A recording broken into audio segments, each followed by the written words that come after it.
लोग ऑपरेटर के next type यानी फिफ्थ टाइप से डिस्कशन स्टार्ट करने जा रहे हैं। तो ये जो ऑपरेटर का हम लोगों का आज फिफ्थ टाइप शुरू होने वाला है, इस ऑपरेटर का नाम देखिए क्या लिखा है। इसको हम लोग कहते हैं कंडीशनल ऑपरेटर। ठीक है, तो ऑपरेटर का ये जो पांचवा टाइप है कंडीशनल ऑपरेटर। तो अगर कोई पूछे what do you mean by conditional operator, या इसका कोई डेफिनेशन पूछ रहा है अगर आपसे इस तरीके से, आप बोलेगा कि इसको एग्जाम्पल के साथ एक्सप्लेन करें, तो आज की क्लास में हम लोग वो सब कुछ कवर करने वाले हैं। ठीक है, तो सबसे पहले तो हम आपको यहाँ पे डेफिनेशन बताएंगे कि कंडीशनल ऑपरेटर होता क्या है।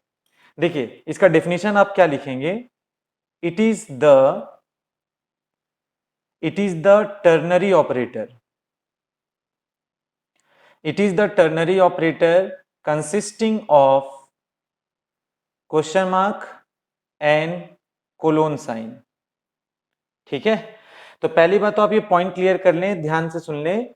कंडीशनल ऑपरेटर को हम लोग कहते हैं कि it is the ternary operator. ठीक है, पता है टर्नरी ऑपरेटर प्रोग्रामिंग में उस ऑपरेटर को हम लोग कहेंगे जिस ऑपरेटर को काम करने के लिए एक नहीं, दो नहीं, बल्कि तीन वैल्यूज का जरूरत पड़ेगा, थ्री ऑपरेंड्स का जरूरत पड़ेगा। उसी को ऑपरेटर को हम लोग क्या नाम देते हैं, टर्नरी ऑपरेटर। ठीक है, देखो एक आपने जब यूज किया था a प्लस बी, तो याद है प्लस का काम क्या था, a और b को ऐड करना। तो प्लस को एट अ टाइम दो वैल्यूज आप दे रहे थे। ठीक है, a प्लस बी में प्लस को दो वैल्यूज दे रहे थे, तो उसको कहते हैं binary operator. Bi stand for two, तो बाइनरी ऑपरेटर वो ऑपरेटर है जिसको काम करने के लिए दो पे डिपेंडेंट होना है। लेकिन कंडीशनल ऑपरेटर के बारे में आप फर्स्ट पॉइंट क्या सुन रहे हैं, it is the ternary operator. यानी पहली बात तो क्लियर कर लें कि ये वो ऑपरेटर है जिसको तीन वैल्यू का जरूरत पड़ेगा कैलकुलेशन के लिए, काम करने के लिए। इसीलिए इसको हम लोग बोलते हैं कौन सा ऑपरेटर, टर्नरी ऑपरेटर। ठीक है सर, ये होता कैसा है, तो कंडीशनल ऑपरेटर एक टर्नरी ऑपरेटर है जिसको काम करने के लिए तीन चीजों पे डिपेंड होना है।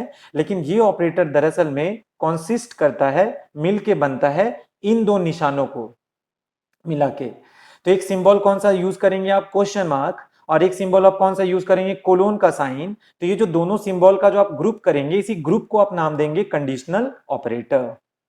ठीक है, अभी एग्जांपल लेंगे हम, फिर सुनिए कंडीशनल ऑपरेटर के बारे में क्या ध्यान रखेंगे। It is the ternary operator consisting of question mark and colon sign, and it is used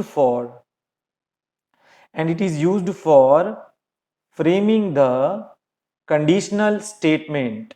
और इसका यूज क्या है सर, तो सुनिए इस स्टेटमेंट के मदद से, सॉरी इस ऑपरेटर की मदद से हम लोग क्या बनाते हैं, कंडीशनल स्टेटमेंट बना सकते हैं। तो कंडीशनल स्टेटमेंट दरअसल में ऐसा स्टेटमेंट को प्रोग्रामिंग में आप कहेंगे जिस स्टेटमेंट के हेल्प से आप कुछ कंडीशन को चेक करेंगे और आपका वो कंडीशन या तो ट्रू होगा या तो फॉल्स होगा। तो उस ऑपरेटर को हम लोग कंडीशनल ऑपरेटर बोल रहे हैं जो कंडीशनल स्टेटमेंट बनाने में हेल्प करेगा हमारा।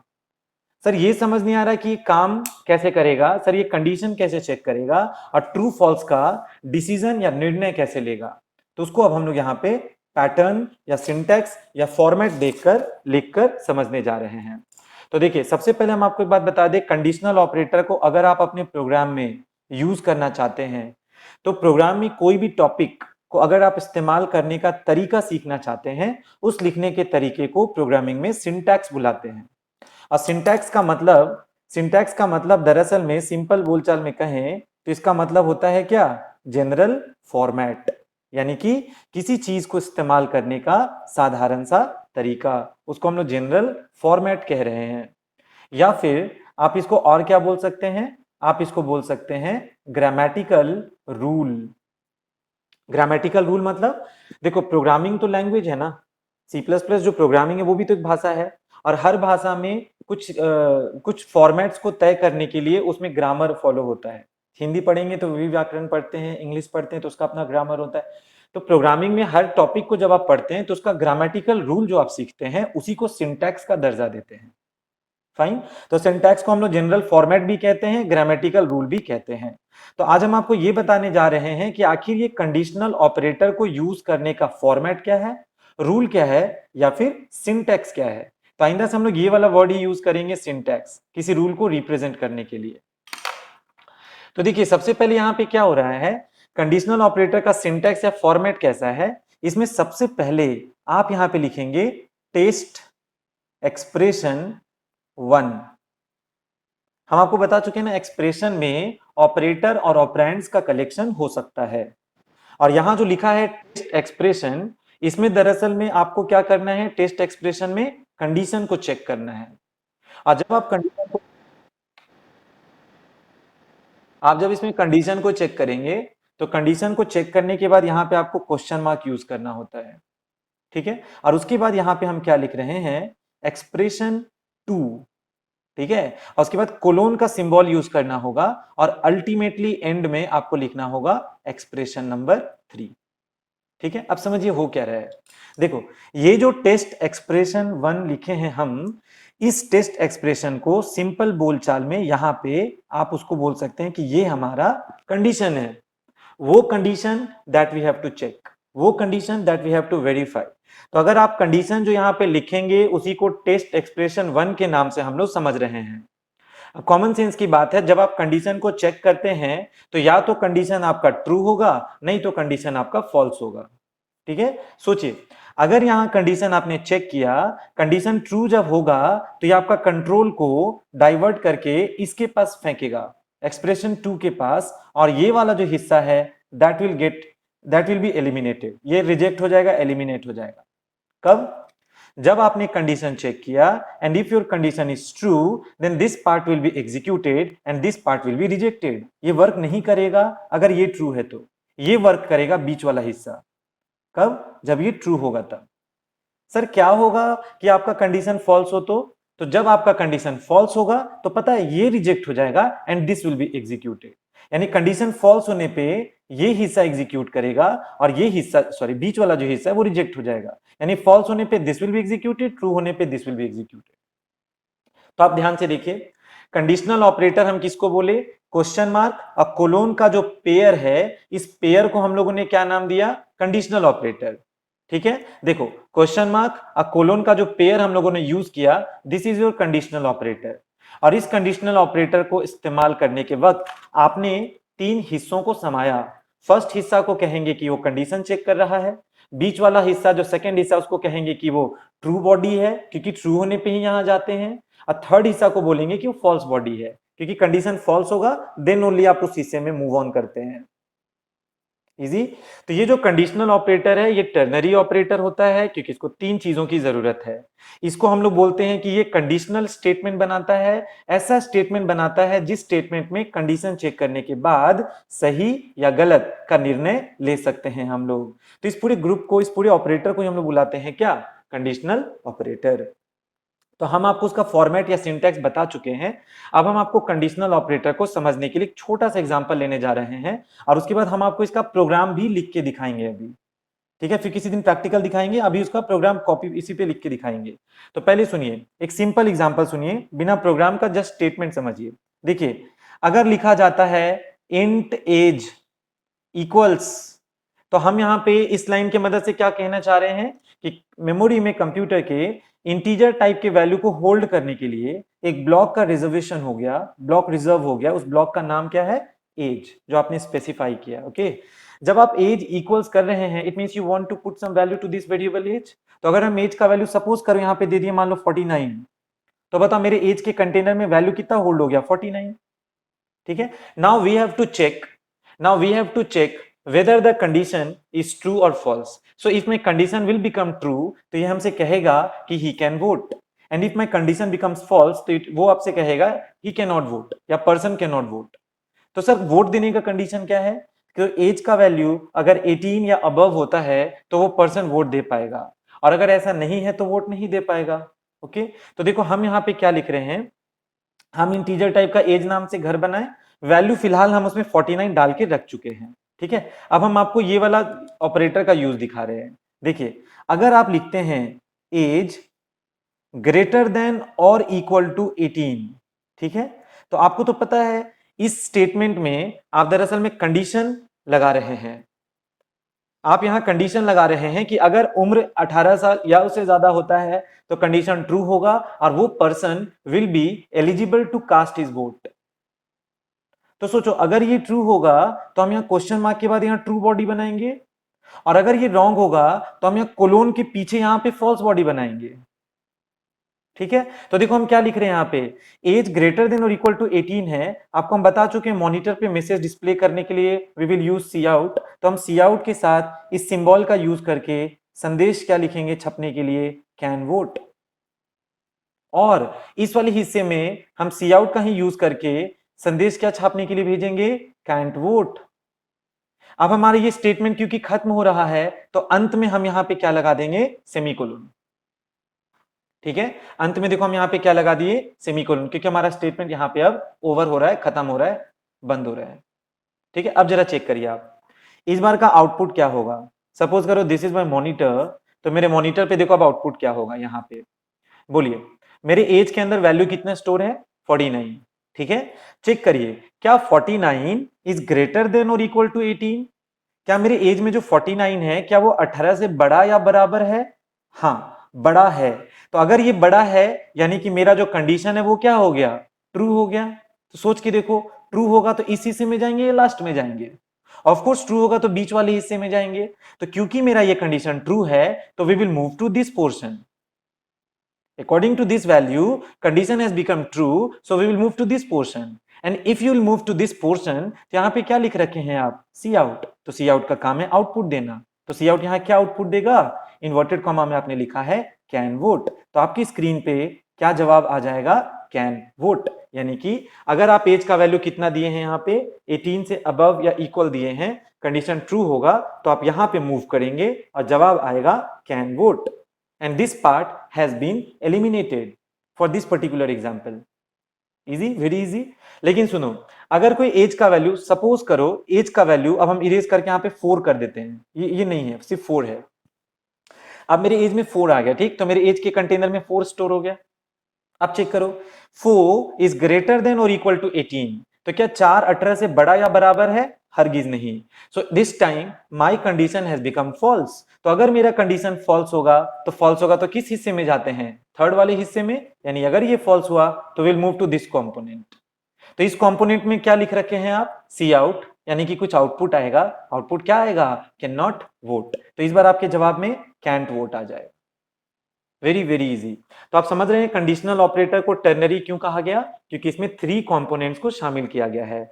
आप ये समझ रहे हैं इसका नाम कंडीशनल क्यों है, क्योंकि ये कंडीशन चेक करता है और ट्रू और फॉल्स का डिसीजन लेता है। तो this is all about conditional operator.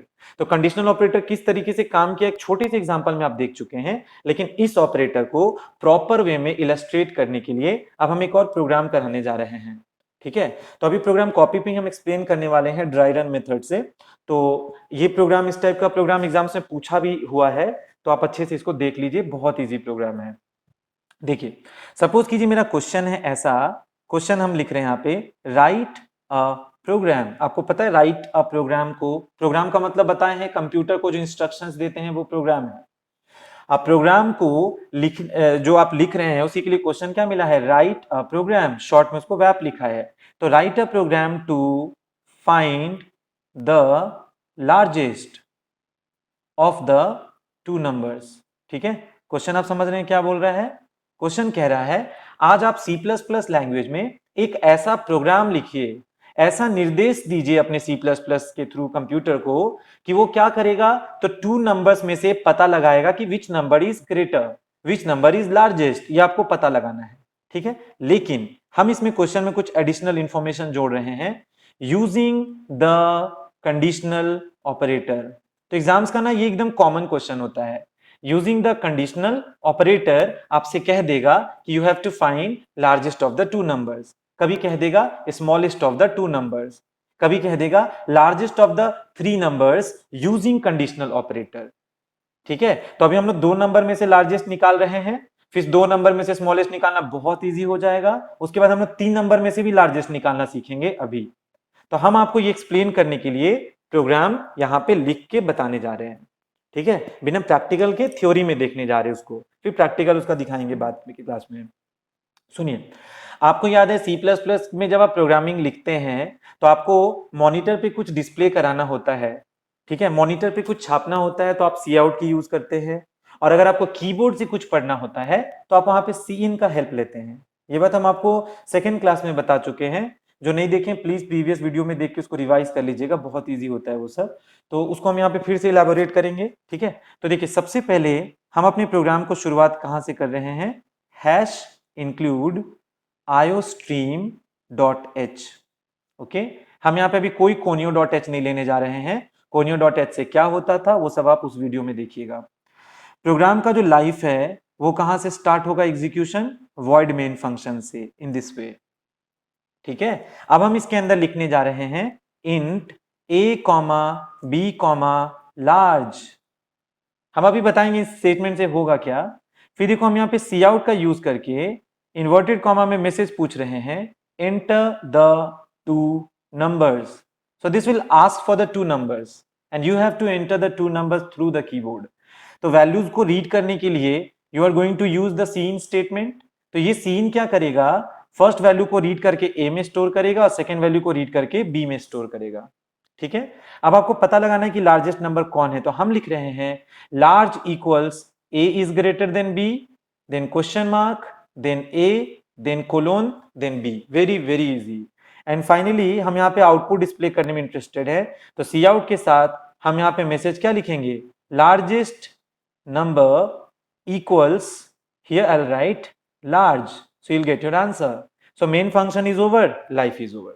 देखो अगर आपका क्वेश्चन आया कि आपको दो नंबर में से पता लगाना है कि लार्जेस्ट नंबर कौन है and using the conditional operator, if this is your question so this will be your solution.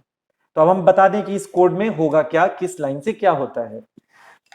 देखिए आपको याद है आपको मॉनिटर पे कुछ डिस्प्ले करना है, then you are going to use cout for that particular thing. Keyboard से वैल्यूज को रीड करना होता है, आपको कीबोर्ड से एंटर किए गए वैल्यूज को इनपुट कराना होता है, for that thing you will use the cin, ठीक है।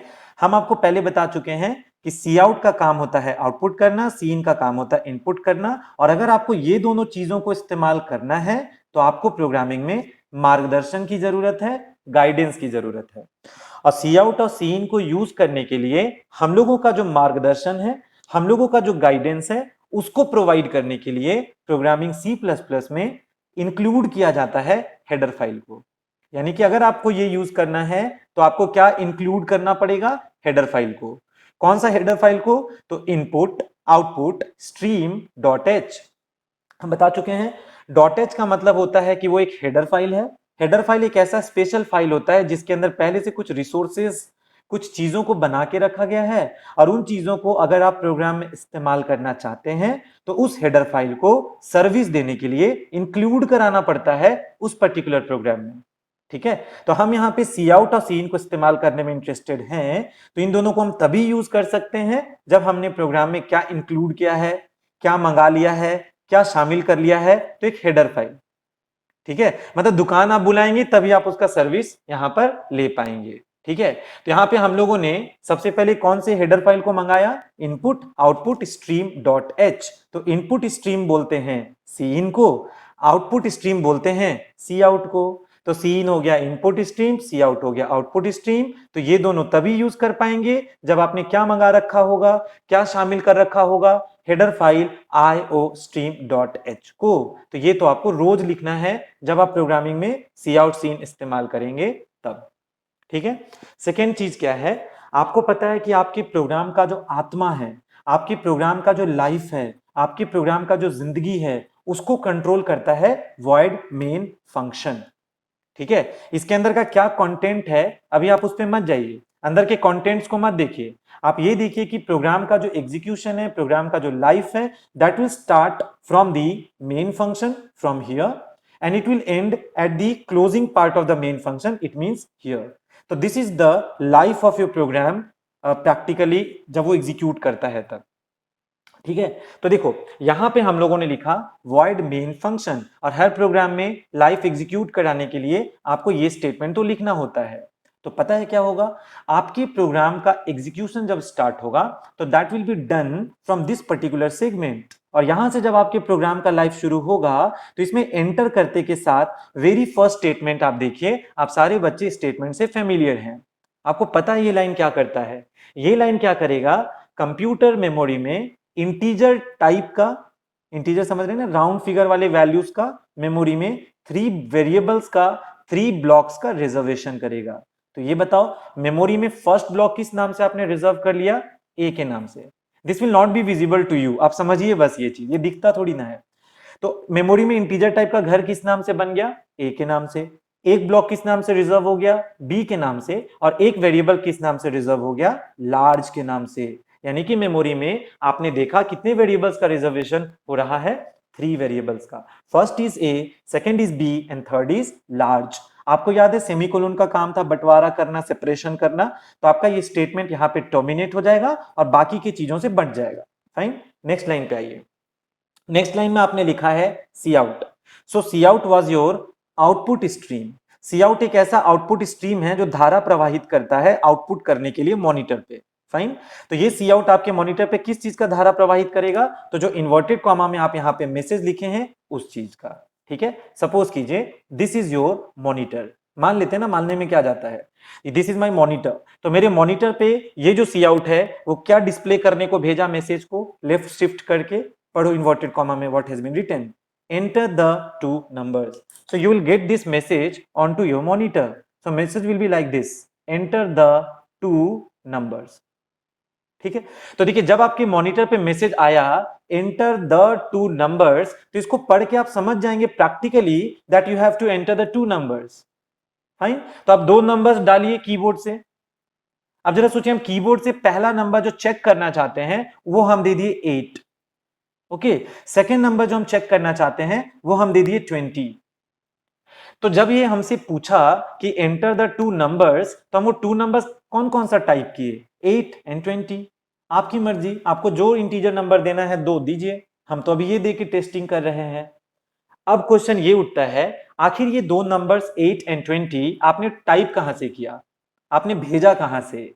तो इन 2 नंबर्स को ऑफ कोर्स आप कीबोर्ड से प्रेस करे होंगे। ओके, तो याद है कीबोर्ड तो आपका इनपुट डिवाइस है, तो कीबोर्ड से वैल्यू को पढ़ना है, कीबोर्ड से दिए गए वैल्यू को रीड करना है अपने प्रोग्राम में, कीबोर्ड से दिए गए वैल्यू को रीड करना अपने प्रोग्राम में। तो उसके लिए आपका हेल्प कौन करेगा? ये सीन हेल्प करेगा। याद है ना सीन क्या होता है? सीन हमारा इनपुट स्ट्रीम है। तो सोचो सीन अगर हमारा इनपुट स्ट्रीम है तो ये घुसने में मदद करेगा वैल्यूज को। तो ये सीन क्या करेगा? कीबोर्ड से सबसे पहले जो नंबर आपने टाइप कर रखा है 8, उस 8 को पढ़ेगा और शिफ्ट राइट करके, मतलब राइट की तरफ शिफ्ट करके किसमें इंसर्ट कर देगा? ए के अंदर। तो पता है आपके ए के अंदर कौन सा वैल्यू इंसर्ट हो गया? 8। सिमिलरली इसी सीन के साथ सेकेंड बारी आपने ये निशान फिर से लगाया शिफ्ट राइट करने को, तो अब सीन जो है कीबोर्ड से कौन से नंबर को रीड करेगा? 20 को रीड करेगा दूसरे अप्रोच में, और उस 20 को किसके भीतर इंसर्ट कर देगा? बी। तो बी नाम के वेरिएबल का वैल्यू कितना स्टोर हो गया? 20। ठीक है, तो सी आउट ने स्क्रीन पे मैसेज प्रिंट किया और सीन ने वैल्यूज को रीड कर लिया जो आप टाइप करे होंगे। Okay, now you have to check which number is greater out of these two given numbers। तो चलिए उसको शुरू करते हैं चेक करना। देखिए हम लोगों ने यहाँ पे कंडीशनल ऑपरेटर को यूज करने का बात देखा था, so we are using our conditional operator over here. Condition पढ़ो क्या है? a is greater than b। बोलो what's the value of a? 8। What's the value of b? 20। Is 8 greater than 20? क्या 8 बड़ा है 20 से? एब्सोल्युटली नो, क्योंकि 8 20 से बड़ा नहीं है। तो अगर मेरा कंडीशन गलत होगा तो आप सोच के देखिए हम यहां जाएंगे कि वहां जाएंगे। तो आपने देखा कि मेरा ये कंडीशन गलत है तो हम यहां नहीं जाएंगे, हम वहां जाएंगे, क्योंकि this condition is wrong for this example. ठीक है, 8 20 से बड़ा नहीं है, कंडीशन मेरा गलत है, so will move to this portion. So what is the value of B here? The value of B is 20। ठीक है, वैल्यू ऑफ बी इज 20। तो क्या होगा पता है? बी का जो वैल्यू है वो अल्टीमेटली किस में सौंप दिया जाएगा? लार्ज में, क्योंकि आप यहां पे असाइनमेंट ऑपरेटर यूज किए हैं सौंपने के लिए, असाइन करने के लिए।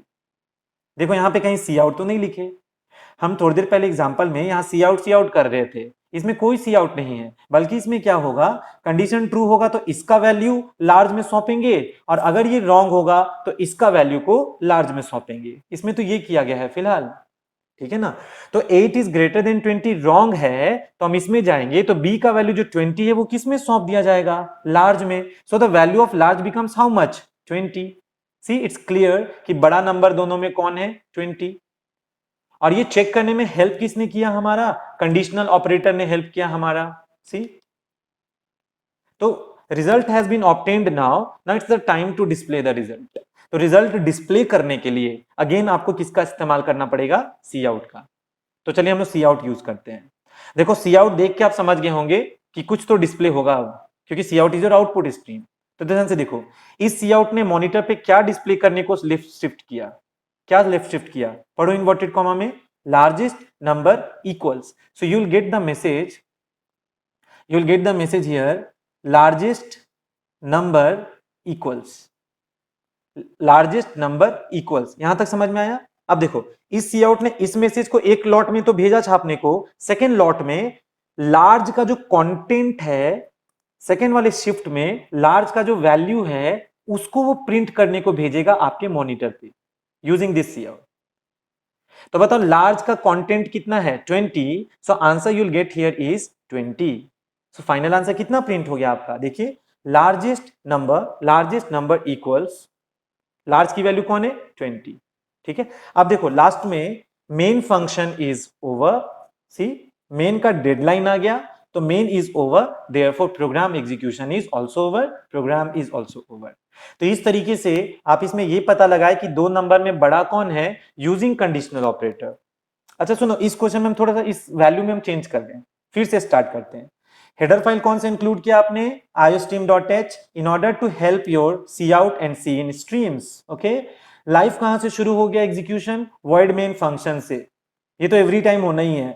मेन में एंटर करके इंटीजर टाइप का कितने ब्लॉक्स का आपने रिजर्वेशन किया, 3 blocks, 1 for A, 1 for B, 1 for large. इस वाले सी आउट ने आपसे क्या पूछा, enter the two number. See, it is asking for the two numbers. देखो हम इस बार थोड़ा चेंज करेंगे, ओके, इसी में हम चेंज कर रहे हैं, थोड़ा गंदा होगा बट समझिए उसी में। एंटर दी टू नंबर्स, हम फर्स्ट नंबर इस बार हम 80 कर देते हैं, चलो पहला नंबर 80, दूसरा नंबर 20। ओके, तो बताओ 80 एंड 20 को रेस्पेक्टिवली पढ़ेगा सी इन, पहली दफा किस में स्टोर करेगा, ए में। So this A becomes 80 now. Second time में ए में कितना गया, 80, अब बी में कितना गया, 20। Okay, we have changed our value in this particular case. अब बताओ क्या 80 इज मोर देन 20, क्या 80 is more than 20? Yes, condition is true. So if 80 is more than 20, condition is true. So we'll not move to that part. Okay, we will move to this part. So what's the new value of A? Value of A is 80. तो A का जो 80 है वो अब किसको मिलेगा, large को। तो मेरे लार्ज में कितना स्टोर हो जाएगा, 80, क्योंकि इस बार 80 बड़ा है दोनों में। तो अब ये सी आउट अल्टीमेटली क्या मैसेज प्रिंट करेगा लास्ट में, बताओ, लार्जेस्ट नंबर इक्वल्स। तो आपके आउटपुट में क्या आएगा, लार्जेस्ट नंबर इक्वल्स। इस बार लार्ज का वैल्यू कितना रिट्रीव करेगा, 80। सो this time you will get your answer 80। Main function is over, life is over again. ठीक है। अच्छा अब थर्ड केस सुनो क्या है। आपको पता है अगर एक क्लास में मान लो 5 बच्चे बैठे हैं, अब कोई टेस्ट हुआ है 50 मार्क्स का, और हर बच्चे को 50 में 50 आ गया, हो सकता है ऐसा, टेस्ट हुआ 50 में 50, सारे बच्चों ने स्कोर कर लिया, तो क्लास का हाईएस्ट मार्क्स तो 50 को ही बोलेंगे, फिर हम लोग क्लास का जो हाईएस्ट मार्क्स है वो तो 50 को ही बोलेंगे हम लोग। उसी तरह से अगर आपसे पूछा जाए एंटर द टू नंबर्स, और अगर आपने पहला नंबर भी 80 दिया, दूसरा नंबर भी 80 दिया, तो वैसे तो ड्रॉ हो गया, दोनों नंबर तो सेम हो गया, लेकिन दोनों नंबर में से 80 में से जो भी है उसी को आप लार्जेस्ट बोलेंगे। तो वो एक स्पेशल एक्सेप्शनल केस भी हो सकता है कि अगर दोनों इक्वल है तो उसी को लार्जेस्ट बताएगा। जैसे क्लास में 4 बच्चों को 50-50 आया तो हाईएस्ट मार्क्स 50 ही काउंट होगा, ऐसा नहीं बोलेंगे ड्रॉ हो गया, हाईएस्ट किसी को नहीं आया, हाईएस्ट बोलेंगे कि 50 ही हाईएस्ट है। सिमिलरली ए में भी अगर 80 होता, अब बी में भी अगर 80 होता, तो 80 इज ग्रेटर देन 80। देखो 80 इज मोर देन 80 रॉन्ग, तो बी में जाते, तो बी में भी तो 80 है। अगर हम यहां ग्रेटर देन इक्वल टू 80 करते तो ट्रू होता, तो ए का वैल्यू 80 लार्ज को मिलता, तो उस समय लार्जेस्ट 80 को ही बताएगा फिर। एनीवेज सुनो, मेरा नेक्स्ट क्वेश्चन क्या है ये आप खुद से ट्राई करेंगे। Write a program to find the largest की जगह अब आपको करना है स्मॉलेस्ट को फाइंड, यानी question will be we have to find the smallest of the two numbers using the conditional operator. यानी कि कंडीशनल ऑपरेटर फिर से यूज कीजिए आप, लेकिन इस बार दो नंबर में से बड़ा नंबर नहीं बल्कि स्मॉलर नंबर को डिटेक्ट कीजिए।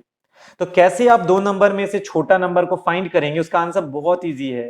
क्या करेंगे, ये तो लिखना पड़ेगा, ये तो लिखना पड़ेगा। इंटीजर टाइप का ए और बी नाम का ब्लॉक बना लेंगे आप। इस बार क्योंकि क्वेश्चन स्मॉलेस्ट नंबर का है तो आप इसका नाम लार्ज कट करके क्या कर देंगे, उसका नाम स्मॉल कर देंगे। यानी इस बार जो हम लोग वेरिएबल बनाएंगे उसका नाम क्या हो जाएगा, लार्ज की जगह स्मॉल कर लेंगे। उल्टा पुल्टा नाम रखेंगे तो कंफ्यूजन होगा, इसका नाम स्मॉल कर लीजिएगा। अब ये सी आउट आपसे रिक्वेस्ट क्या करेगा, enter the two numbers, enter the two numbers. दो नंबर डाल देंगे कीबोर्ड से। पढ़ेगा कौन, सी इन। फर्स्ट को पढ़ के ए में, सेकंड को पढ़ के बी में पुट कर लेगा वो। ठीक है, अब आया मेन चीज। नाम तो आपने स्मॉल कर रखा है तो इसमें इसका नाम क्या था, स्मॉल, तो इसका भी नाम क्या रखा होगा, स्मॉल, क्योंकि आपने नाम बदल दिया ना। तो स्मॉलेस्ट कैसे निकालोगे, small is equal to A is greater than, cut करके यहां पे क्या लगा देंगे, लेस देन। तो ये तो थोड़ा गंदा हो गया, आप प्लीज को खुद से फेयर करेंगे, बहुत ही इजी है।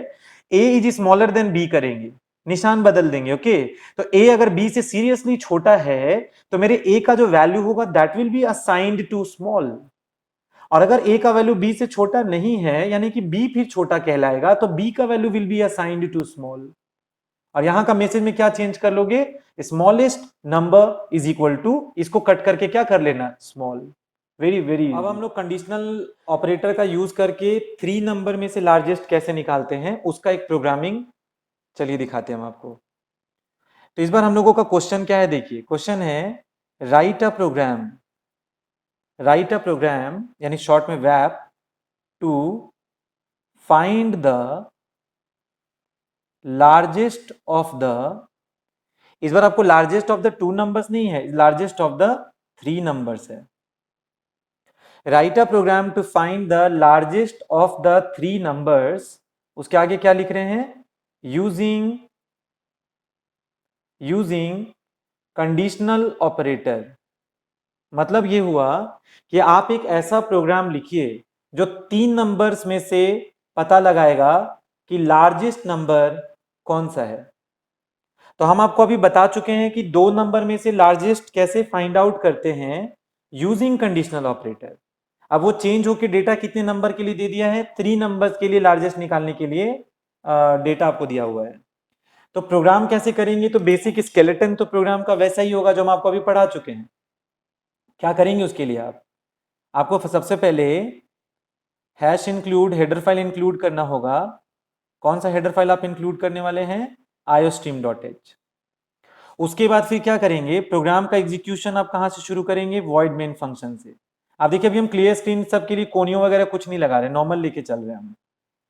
देखो इस बार क्योंकि थ्री नंबर्स में से लार्जेस्ट फाइंड करना है तो हम इंटीजर टाइप का फर्स्ट ब्लॉक ए नाम का बनाए, सेकेंड ब्लॉक बी नाम का बनाए, थर्ड ब्लॉक सी नाम का बनाए टू स्टोर थ्री नंबर्स, और एक ब्लॉक हम लार्ज नाम का बनाए to store the largest number.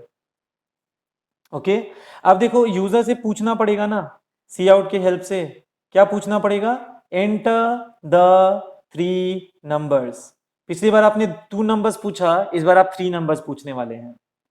Read कौन करेगा, सी इन। स्टोर किस में करेगा, ए में, बी में, सी में रेस्पेक्टिवली, ऐसे वो रीड करेगा। अब पता लगाना लार्जेस्ट ऑफ थ्री नंबर्स क्या है, तो उसके लिए कोड हम यहां पे लिखेंगे कुछ एक्सप्लेन करने के बाद।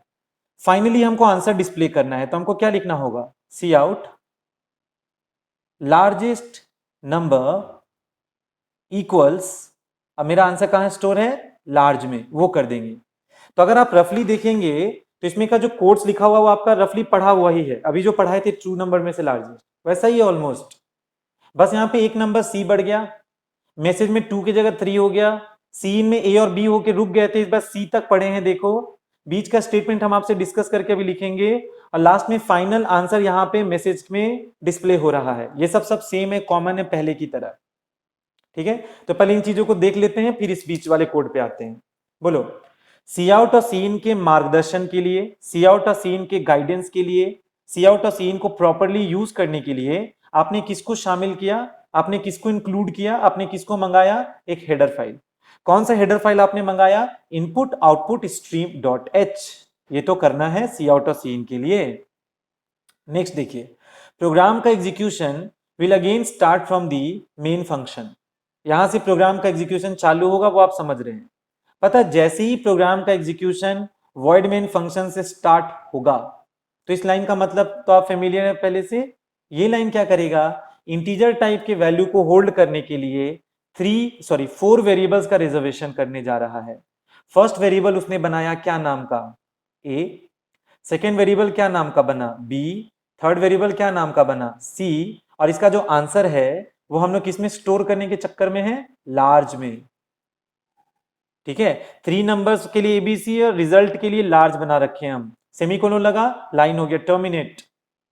इधर पढ़ो, इस वाले सी आउट ने आपके मॉनिटर पे कौन सा मैसेज डिस्प्ले किया, एंटर द 3 नंबर्स। देखो, this is my monitor, see this is my monitor.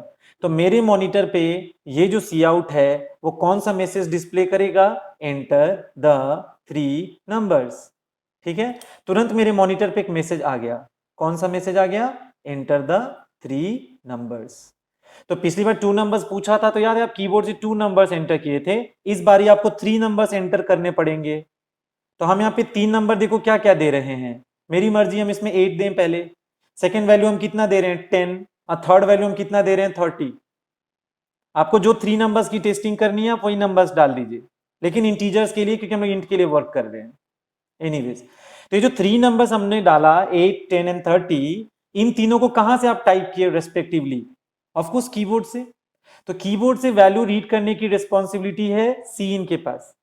तो ये सीन क्या करेगा, पहली दफा कौन सा वैल्यू पढ़ेगा, 8 को पढ़ेगा और किसके अंदर इंसर्ट करेगा, ए के अंदर। So this A will become 8।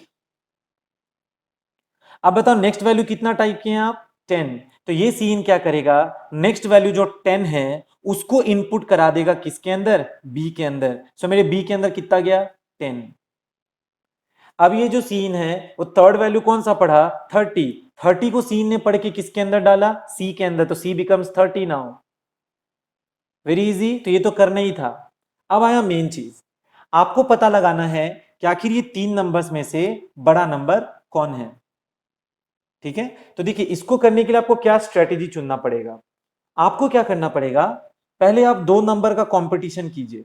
I mean आप ए और बी को कंपैरिजन कीजिए और ये पता लगाइए कि इन दोनों में बड़ा नंबर कौन सा है।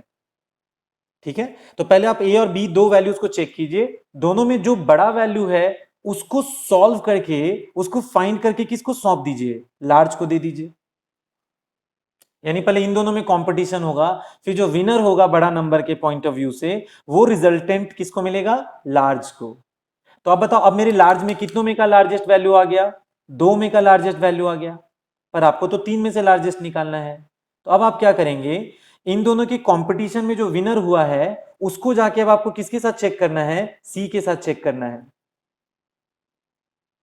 इन दोनों में से जो कॉम्पीट करके जीत के आया है उस विनर को किसके साथ चेकिंग कराएंगे, सी के साथ। तो अब जो वैल्यू आएगा ना वो इन तीनों में का लार्जेस्ट होगा, क्योंकि इन दोनों में से जो जीत चुका है अब उसको इसके साथ चेक करेंगे। तो अब जो लार्जेस्ट होगा वो इन तीनों में का लार्जेस्ट होगा, उसको फाइंड करके दोबारा से लार्ज में डाल दीजिए।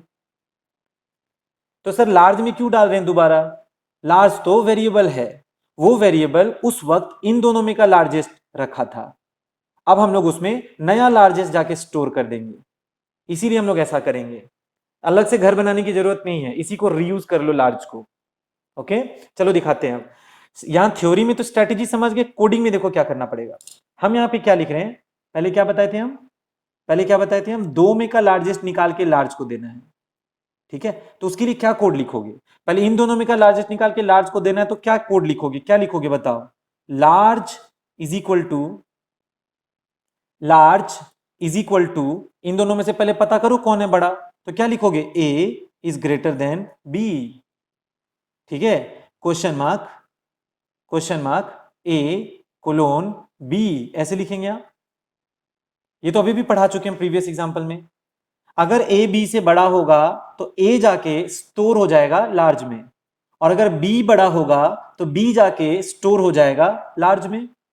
यानी कि दोनों में जो बड़ा होगा वो जाके स्टोर हो जाएगा लार्ज में। ठीक है, यानी कि लार्ज में कौन बड़ा कौन स्टोर होगा, जो बड़ा होगा। तो एक बार हम इसको अप्लाई करके दिखाते हैं इस एग्जांपल में। देखो मेरे ए में कौन है बोलो 8, मेरे बी में बोलो कौन है 10। तो क्या 8 is more than 10?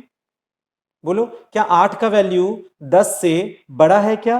Absolutely no. तो क्योंकि मेरा ये कंडीशन गलत है, यानी कि ए बी से बड़ा नहीं है, तो फिर हम किसके पास जाएंगे? बी के पास जाएंगे। बी में कौन है हमारा 10, तो 10 किस में सौंप देंगे? लार्ज में। तो मेरे लार्ज का वैल्यू कितना हो जाएगा? 10। तो देखिए दोनों में से कौन विनर था, कौन जीत के आया है? 10। तो 10 चला गया लार्ज में। पता है अगर ये 80 होता और ये 10 होता तो 80 is more than 10 condition true हो जाता, तो ए का वैल्यू जो 80 है वो किसको मिलता? लार्ज को मिलता। तो उस स्थिति में आप देखते कि आपके लार्ज का वैल्यू कितना हो गया? 80 हो गया। एनीवेज अभी 8 और 10 में 10 बढ़ाया तो 10 आ गया। चलो एक स्टेज पार हो गया। अब आया सेकेंड स्टेज में जाने का बारी। देखो सेकेंड स्टेज में क्या करेंगे, इस लार्ज को चेक करेंगे थर्ड के साथ, सी के साथ चेक करेंगे। लार्ज में तो 10 आ चुका है, इसको चेक करेंगे किसके साथ? सी के साथ चेक करेंगे। तो चलो चेक करते हैं। बोलो क्या लिखेंगे हम? क्या लिखेंगे हम यहां? लार्ज इज ग्रेटर देन सी। समझ में आ रहा बात? इस लार्ज में अभी 2 नंबर में का लार्जेस्ट जमा है। इस लार्ज में क्या डिपॉजिट हुआ? जो 2 में का लार्जेस्ट था। अब आप उस लार्जेस्ट को किसके साथ चेक करेंगे? सी के साथ। तो मेरे लार्ज में अभी 2 में का लार्जेस्ट जमा है, उसको जब हम सी के साथ यानी थर्ड नंबर के साथ चेक करेंगे, तो अब अगर मेरा कंडीशन ट्रू होगा, देखो अब मेरा कंडीशन अगर ट्रू होगा तो मेरा जवाब लार्ज ही होगा। और अगर ये रॉन्ग होगा तो फिर मेरा बड़ा नंबर कौन होगा? सी होगा। और इसको जाके किस में सौंप देंगे हम? लार्ज में ही जाके सौंप देंगे दोबारा। तो लार्ज को हम लोग रीयूज कर लेंगे। इसको समझा रहे हैं हम फिर से। देखिए ए इज ग्रेटर देन बी। ए में 8 है, बी में 10 है। तो क्या 8 10 से बड़ा है? फॉल्स। तो कहां पे गए? बी में। तो बी में कितना था? 10। वो किसको मिला? लार्ज को। तो लार्ज को मिल गया 10। एक स्टेज क्रॉस। Second stage. अब बोलो लार्ज में, इधर मत देखो क्या है, ये बताओ लार्ज में कौन है? 10। देखो लार्ज में कौन है? 10। तो क्या 10 इज मोर देन सी? क्या लार्ज बड़ा है क्या सी से? क्या 10 बड़ा है क्या 30 से? बिल्कुल नहीं। लार्ज जो जीत के आया है वो इससे छोटा हो गया। तो पता चला ये रॉन्ग हो गया कंडीशन, यानी कि बड़ा नंबर कौन है? सी। तो मेरे सी में कौन था? 30। तो 30 किसको मिला? लार्ज को। तो हम लोग उसको सॉल्व करके लार्ज का वैल्यू पुराना वाला हटा के उसको नया वैल्यू सौंप देंगे। तो हम लार्ज का पुराना वैल्यू यूज कर लिए। अब पता चला बड़ा नंबर 30 है, तो लार्ज को नया वैल्यू 30 देके अपडेट कर देंगे। तो मेरा लार्ज मॉडिफाई हो जाएगा। अब उसमें लेटेस्ट वैल्यू 30 रखा है। This is the largest number among the given 3 numbers. चलो प्रिंट करते हैं। अब ये सी आउट बताओ मॉनिटर पे क्या प्रिंट करने लगा? ये सी आउट मॉनिटर पे बताओ क्या प्रिंट करने लगा? Largest number is equal to large. And what's the value of large this time? 30। So main function is over. See main is over, life is also over. ठीक है, बहुत इजीली आप यहां पे इस तरीके का यूज करके 2 नंबर में, सॉरी 3 नंबर में से लार्जेस्ट का पता लगा सकते हैं। आप स्मॉलेस्ट भी कर लेंगे इसी तरीके से। इसका नाम क्या कर लीजिएगा? स्मॉल। इसका नाम क्या हो जाएगा? Small small small small. और सब जगह निशान बदल देना। इसको क्या कर लेना? Less than. इसको क्या कर लेना? Less than. इसमें क्या लिख लोगे? Smallest number. इसको क्या कर लेना? स्मॉल। आराम से हो जाएगा। अच्छा एक बात, अगर आपसे कोई पूछे 4 नंबर में से लार्जेस्ट निकालना है, अभी हम लोग 3 में से निकाले हैं ना, 4 में से निकालना है, तो फिर क्या करोगे? क्या करोगे बताओ? A B C D large. Enter the 4 numbers. C in में क्या लिखोगे? A B C D. ठीक है, अब देखो क्या करना। 2 नंबर का जो विनर था वो लार्ज में स्टोर हो गया। ठीक है, अब 2 नंबर के लार्जेस्ट को आपने किसके साथ चेक किया? थर्ड के साथ कंपटीशन किया। फिर जो लार्जेस्ट होगा वो फिर लार्ज में ही स्टोर हो गया। अब क्या करोगे बताओ? एक लाइन और बढ़ा लेना। क्या लिखोगे? नया लार्ज बराबर new large is equal to पुराना वाला लार्ज जो 3 में का लार्जेस्ट है। अब उसको ग्रेटर देन डी के साथ चेक कर लीजिए।